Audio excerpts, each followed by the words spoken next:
Vorbim despre nivelele Fibonacci, dar să ne amintim mai întâi ce înseamnă impulsul și corecție. Da? Impulsul este mișcarea puternică care dă direcția pieței, corecția este mișcarea de consolidare, adică mișcarea inversă. Diferența dintre ele, adică deosebirea lor, ar arăta aproximativ așa. Impulsul este după timp, de 2 ori, de 3 ori mai scurt. Asta e segmentul, adică linia timpului, să zicem. Înseamnă că aici e 1T, după timp e mai iute și asta e corecție. Eu am spus mai devreme că e de 2 ori mai mare după timp corecția, dar ea poate să fie ori 2 ori de 3. Adică, oricum e un anumit standard, dar e sau de 2 sau de 3 ori mai mare. Și ca înălțime, ca mișcare, adică putere de mișcare, este de 2 sau de 3 ori mai mare. Adică e mai scurtă după timp de 3 ori sau de 2 și mai mare după punctaj, adică după parcursul său. La fel, în oricare impuls sau în oricare corecție, mai sunt interior mai mici, da? De grad mai mic, impulsuri și corecții. Cum vedeți, impulsul ăsta, el constă tot din alt impuls, corecții și așa mai departe. Și acum e cel mai interesant, e un lucru care deja se observă. Deci, cu cât impulsul este mai mare, cu atât este mai mare și corecție. Deci, luăm impulsul ăsta, este mai mic, care constă, da? Stă la baza impulsul este mai mare. Și este impuls mai mic, asta e corecție. Este alt impuls, asta e corecția lui. Și tot asta e o corecție pentru tot impulsul ăsta. Și aici presupune următorul lucru. Deci cu cât ar fi impulsul să crească mai mult, să zicem în general de jos până sus, la fel va fi și corecția, tot destul de mare. Și va avea un anumit raport din impuls. Cum am spus, iată aici, dacă spunem mișcarea în înălțime 2 sau 3H, deci corecția e 1H. Și nu contează 2 sau 3H, asta poate fi 100 de puncte și deci corecția va fi aproximativ ori 50 de puncte, ori 30 de puncte. Și evident, dacă ar fi impulsul, să zicem, 300 de puncte, înseamnă că corecția va fi 100 ori 150, aproximativ. Mai detaliat, noi vorbim mai departe.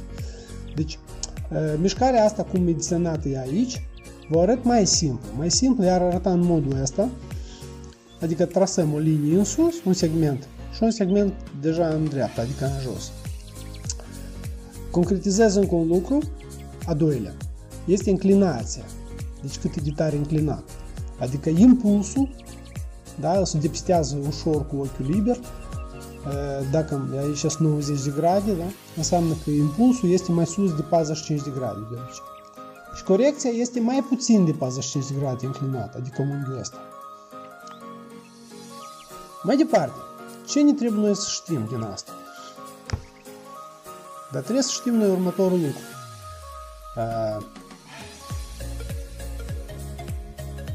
Deci dacă ar fi fost,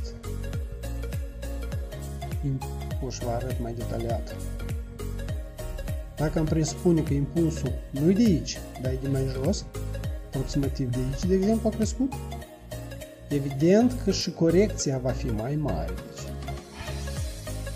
Și este un lucru matematic explicabil datorită faptului, o bună parte, adică datorită cărui fapt, în general, toată mișcarea asta s-a întâmplat în sus. Ea s-a întâmplat datorită anumitor traderi care au deschis cumpărări de aici, adică cineva a deschis de aici o cumpărare și o va închide aici abia. Ce înseamnă închide o cumpărare? Înseamnă că aici a fost buy și aici e take profit-ul, de exemplu, sau manual închide. Dar ce înseamnă take profit? Asta înseamnă vânzare la ce aici a cumpărat. Adică cumpărarea a mișcat piața în sus, da, a crescut cererea. Și aici a crescut oferta, datorită ofertei astea și piața se duce în jos. Pe lângă asta noi am vorbit despre cei care pe termenul leac mai îndelungat au cumpărat. Alții au cumpărat de aici, de la alte nivele, mai scurt, mai interne, da, mai mici. Deci înseamnă că undeva aici cineva a cumpărat, aici a închis tranzacția, a făcut sell, adică a vândut ce aici a cumpărat prin take profit, dar într-același timp probabil la alt nivel de rezistență care este aici. A deschis un sell de fapt și însăși încă și sell-ul ăsta împinge piața în jos. Deci în final, cu cât partea asta de cumpărare este mai mare, cu atât partea asta de mișcare în jos, tot este mai mare. Și iată aici este un fenomen interesant, bazat pe șirul de numere al lui Fibonacci, cum se spune. Probabil din internet deja știți ce înseamnă șirul ăsta de numere. Este vorba despre 1, 1, 2, 3, 5, 8, 13, 21 și așa mai departe. Ce spune despre cifrele astea? Ideea care? Că un număr plus următorul e egal cu următorul. Și tot așa. Adică 1 plus 1 e 2, 2 plus 1 e 3, 3 plus 2 e 5, 5 plus cât acolo, 3 e 8, 8 plus 5 e 13 și așa mai departe. Ceea ce e interesant, că dacă noi împărțim oricare număr la un următor număr, noi ne va da un anumit raport și el va fi egal pentru absolut toate numerele. Plus minus, adică, de exemplu, 8 la 13 va fi egal acolo cu 0,618. Dacă 13 la 8 împărțim invers, adică să fie undeva 1,61 și 618. Dacă peste o cifră, va fi 0,382. Și ca atare este două părți, 0,382 și 61 și 8. Adică 0,618 se primește, zic 61 și 8, pentru că dacă le-am mulțit la 100 de procente, ar fi 61,8% și 38,2%. Deci sub unghiul ăsta merge o parabolă anumită, pe baza căreia, adică e construit și organismul uman și foarte multe lucruri în lume, adică se dezvoltă și cresc sub anumită asta înclinație. Ceea ce în sumă, adică aici ar fi în sumă 1 și evident dacă am vorbit de 100%, ar fi 61,8% plus 38,2%, exact 100%. Mai departe, ce ne dă nouă tot asta? Deci nouă ne dă asta anumite nivele pe baza cărora noi deja putem depista anumite regularități ca să le putem folosi pentru a deschide tranzacții, evident și a închide tranzacții. Luăm exemplu de impulsul ăsta în sus. Adică impulsul are 100%. Corecția, evident, va avea anumit procentaj, o anumită rată din impulsul dat. Ceea ce am vorbit până acum. În primul rând, adică și ele deja se împart, da? Deci, de la 0 până la 100, aici sunt 100%, adică din impuls. Și el poate fi 23,6, este un nivel mai slab, dar tot este. Este 38,2, 50, 61,8, 76,3 și așa mai departe. Cele mai importante sunt 38,2 și 61,8. Dar toate ele pot fi folosite ca suport. Acum vă arăt asta și pe grafic. Deci la moment important e de înțeles asta. Ca să aibă putere piața să se ducă mai departe în sus, închipuiți-vă asta parcă e o praștie. Deci trebuie să fie întinsă în jos ca să aibă putere să sară mai departe în sus. De obicei, într-un trend crescător, corecțiile de grad simplu, adică corecțiile simple, ele merg până la 23 și mai departe se duce piața. În cazul în care e străbătută linia trendului, de exemplu un suport al liniei trendului, așa -i, și în cazul în care e străbătut, el de obicei se duce la 38 și asta nu înseamnă că deja trendul nu e crescător. El poate să slăbească din puteri, dar oricum să continue în sus. Deci, în prima regulă, într-un trend crescător, nivelele Fibonacci sunt folosite pentru a măsura corecția, adică cât va dura, cât va merge corecția asta. Datorită acestui fapt, dacă noi înțelegem cât poate să meargă corecția, noi putem foarte clar să înțelegem de unde să deschidem cumpărări. Deci ori noi depistăm nivelul de pe grafic, un nivel de suport de la care vom cumpăra, ori noi folosim liniile Fibonacci pentru a cumpăra de la ele. Adică foarte simplu, vă arăt aici într-un alt exemplu. Deci va fi în modul următor. În cazul în care trendul este crescător și are, de exemplu, o linie de genul ăsta a trendului, păi piața merge un impuls în sus, apoi merge o anumită corecție și deci la 23 el continuă mai departe în sus. Adică aici e evident că noi putem cumpăra de aici. Aici e momentul potrivit de acum. În cazul în care linia asta a trendului este străbătută, adică trendul poate să continue, dar sub alt unghi. Și asta e un moment important. Adică dacă a străbătut linia trendului, nu înseamnă că noi vindem. Înseamnă că încă nu cumpărăm. Dar de unde anume cumpărăm? La următorul alt nivel, care e nivelul 38, sau poate cel mai puternic, de la care trendul oricum se continuă în sus.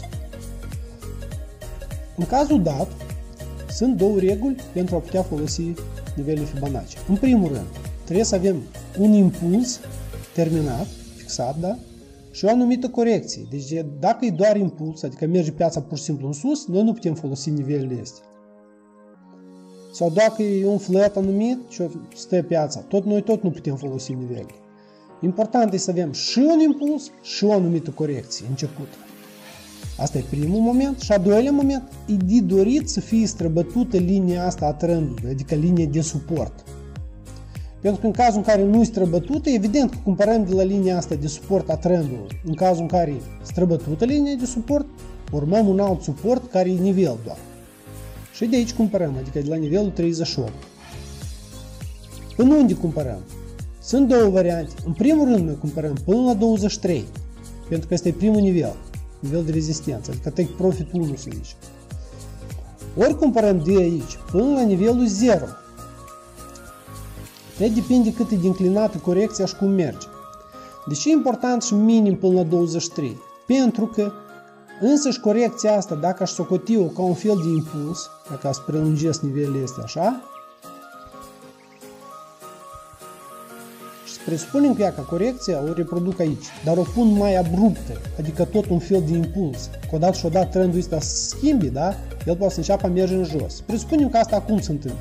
Și în cazul dat, dacă el se duce mai puternic și se oprește la 38, pentru ca să se ducă mai departe în jos, el tot are nevoie de o anumită corecție, un val anumit, să capete putere și apoi va continua în jos. Și ea ca puterea asta e practic iarăși de la 0 până la 38 din impulsul ăsta, adică este în impulsul 100%,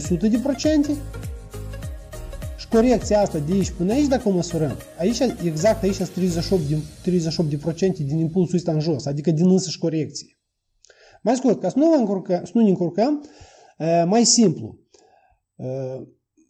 În cazul în care este un impuls și o corecție în jos, de la 23 se poate cumpăra, de la 38 e bine chiar să cumperi, de la 50 se poate de cumpărat. Evident, cu cât e mai slăbuță corecția, adică mai puțin înclinată, mai mult seamănă a corecție decât a impuls în jos, cu atât e mai bine. Și în cazul dat, noi putem tranzacționa exact între nivele, de la nivel până la nivel.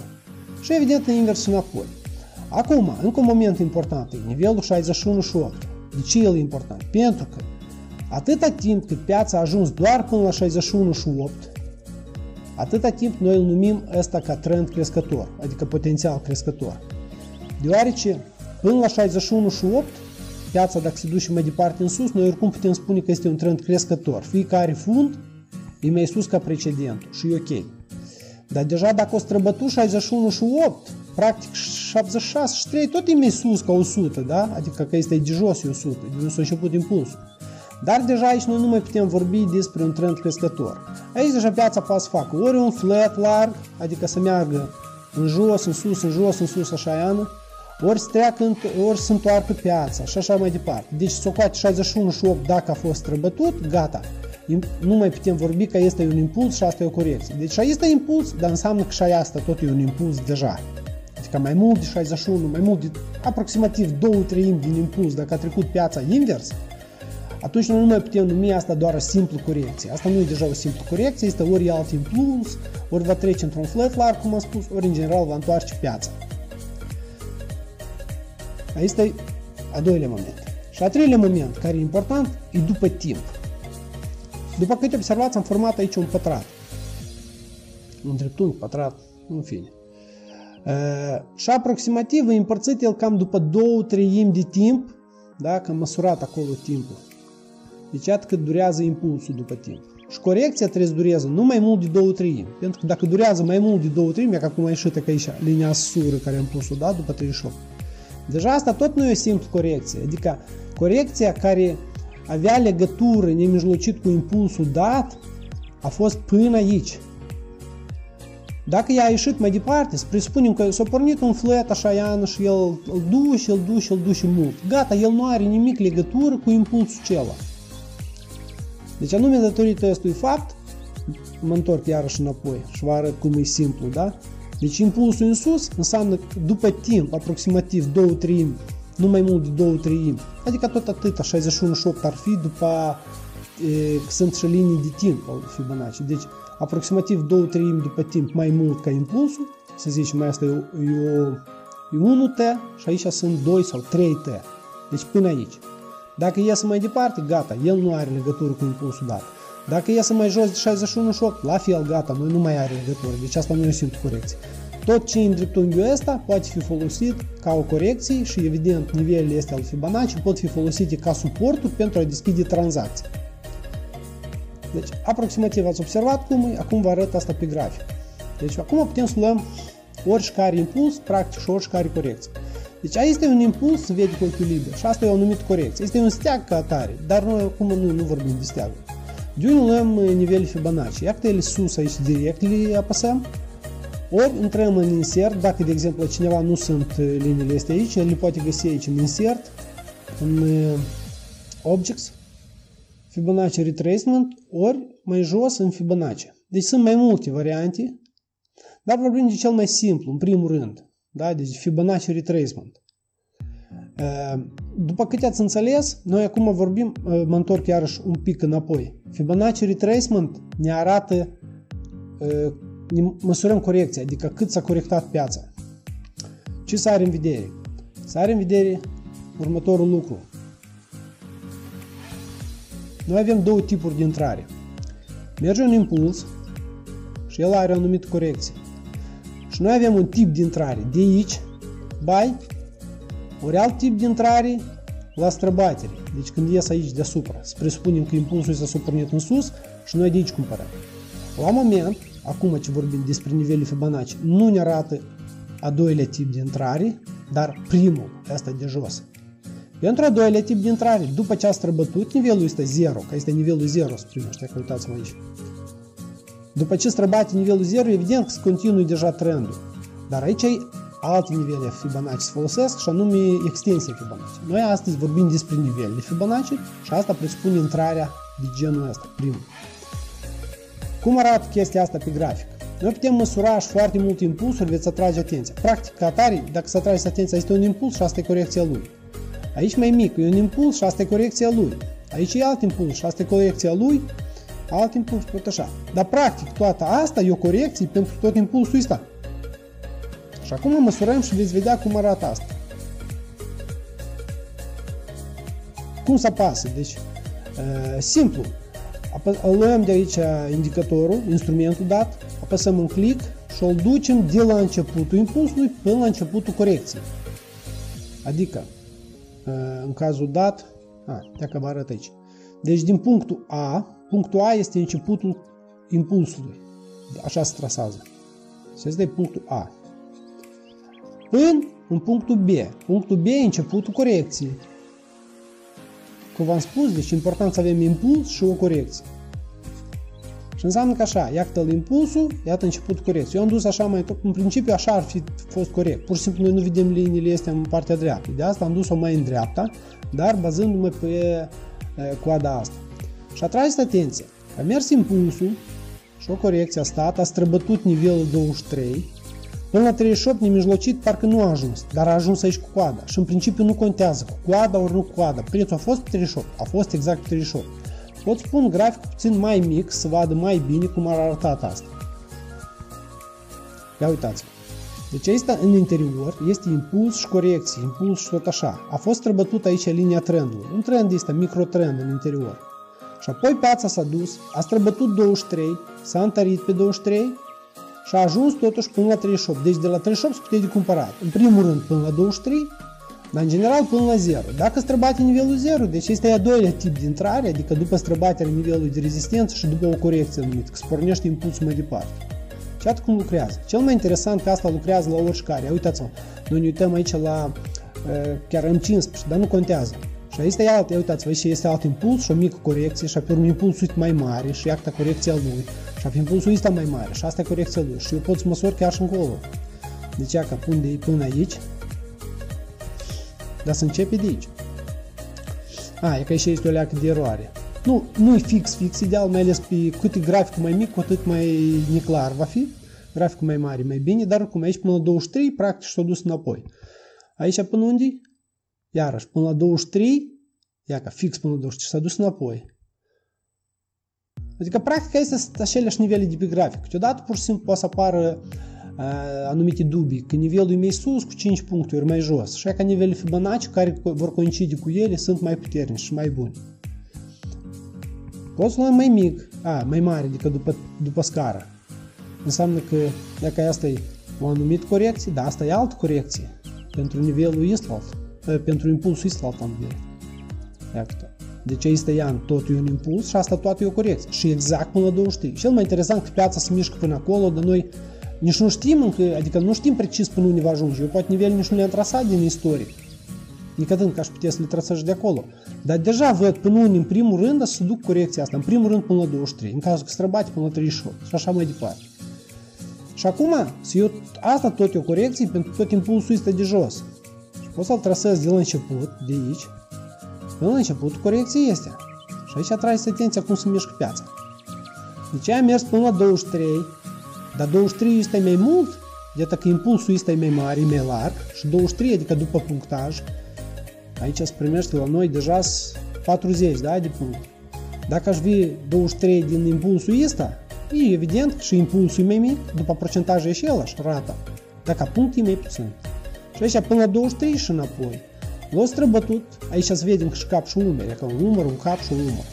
Și-a străbătut și s-a dus mai departe, în jos, exact înălțimea la cap și umeri, dar bine, nu vorbim de tema asta, nimeni la acest acum, dar ideea care? A ajuns până la, el trebuie să meargă până la 38, după ce străbate 23. De la 38 se poate cumpărat până la 23 și atrage atenția că dacă era aici un buy limit, exact take profit până la 23 a ajuns. Nu știu, mai mărunt, puțin să vadă mai bine. Nu contează că e cu coada, iarăși spun. Prețul a fost pe 38, de la 38 exact până la 23 și apoi mai departe. A străbătut, a ajuns până la 50 și iarăși înapoi. Evident că anumite mici erori, de asta take profit spune mai jos de rezistență sau în cazul în care cumpăr, evident, dacă îmi vând mai sus de suport și stop loss-ul mai jos, având în vedere cozele care poate să fie anumite erori. Ce se întâmplă la noi la moment? Dacă la moment la noi arată situația în felul următor. El practic e pe 30, nu chiar pe 38, bine, pe la mijloc, nu e cel mai ok. Dar în general, că de aici s-ar putea de cumpărat. Dar aveți în vedere. Aici este acum un impuls și asta e o anumită corecție. Și acum la străbaterea la 38, foarte simplu putem vinde până la 50. Adică că aici poate să formeze alt trend descrescător. La momentul e un anumit triunghi. Noi am trecut tema triunghiului și vedeți un vârf, aici este vârful mai jos ca precedentul, un fund mai sus ca precedentul, deci e un triunghi care se îngustează și va fi o anumită străbate într-o anumită direcție. Dacă va fi aici, da, evident va ajunge până la 50 sau poate chiar și până la 61, dar vorbim de tranzacții între nivele. Acum putem să ne întoarcem la grafic și mai mare. Și la fel să măsurăm, da? Deci ăsta e un impuls cu valori corecții, bine, și un triunghi. Dacă luăm impulsul ăsta, el a avut aici o corecție și dacă se măsoară acum cu Fibonacci, corecția asta tot o să aibă aproximativ 23 ori 38. Deja va trebui asta să o șterg și să vă arăt mai detaliat. Să trecem la o oră.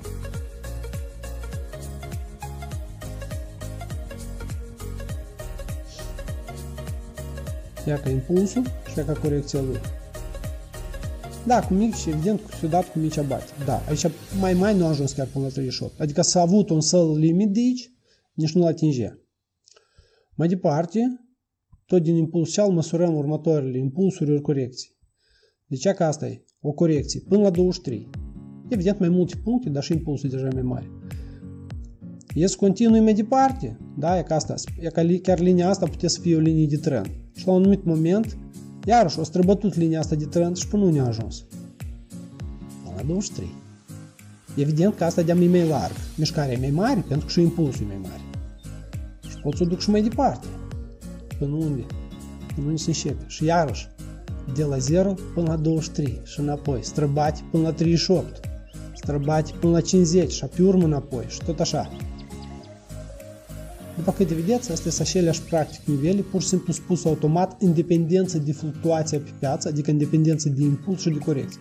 Deja când o străbătut aici 61 și 8, că aici a fost străbătut. Gata, până la 61 noi am putut să vorbim că tot asta, toată e o corecție pentru impulsul ăsta în jos.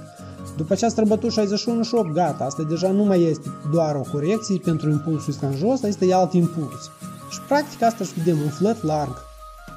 Dacă el a ajuns aici la 100%, că la nivelul ăsta de aici. Și de aici deja au căzut. Și se poate lua asta tot mai mare și mai mare. Evident, cu cât mai mare, tot vor fi anumite abate. După câte vedeți, asta e pe daily. Și pe daily, aici s-a început cu un impuls și o anumită corecție. Undeva presupune până la, e precis, e până la 61 și 8, se vede. nu o să scrollez pe mai mic grafic pentru că greu să-l găsim și apoi s-a pornit impulsul mai mare și iarăși, și pe urmă, apoi o corecție. Evident, dacă trecem la H1 sau H4, aici era un trend descrescător. Și el tot are o anumită porțiune din tot impulsul ăsta, adică iactă-l impulsul și iactă o corecție. Până la 38. Cel mai interesant că e doar să începe abia, dar noi deja știm de unde noi putem să cumpărăm, adică momentul de intrare, tipul tranzacției, iarăși rămânem la ce? Tipul tranzacției este impulsul. Și corecția ne arată, adică cu ajutorul Fibonacci, ne arată momentul când noi am putea să intrăm în piață. Și că aici e cel mai bun moment de intrare. Da, cum am spus, este daily și pe daily, în general, corecțiile sunt de 200 de puncte aproximativ. De aici deja e străbatere, mai departe impuls. La un anumit moment și aici, că aici era trend crescător. Și că aici trendul ăsta crescător a fost străbătut. A ieșit piața. Și a străbătut și practic cum? Aici trebuie de aranjat, exact, fix așa. Da, aici este o anumită abatere, a străbătut așa. Dar în principiu, iată, s-a întors iarăși pe 23. Evident că dacă de pe daily noi nu aranjăm și deja trecem la H1, H4, ar fi trebuit să mai adăugăm anumite nivele între ele, da? Pentru că chestia asta, de exemplu, pe daily sau pe weekly poate să fie o coadă, dar deja în interior mai sunt anumite alte nivele și în dependență de risk management când vom tranzacționa. Asta ce ține de nivele Fibonacci. Rămâne, desigur, să vorbim încă și despre extensie, adică primul tip de intrare l-ați înțeles, trebuie să vorbim deja despre al doilea tip de intrare. Asta în video următor.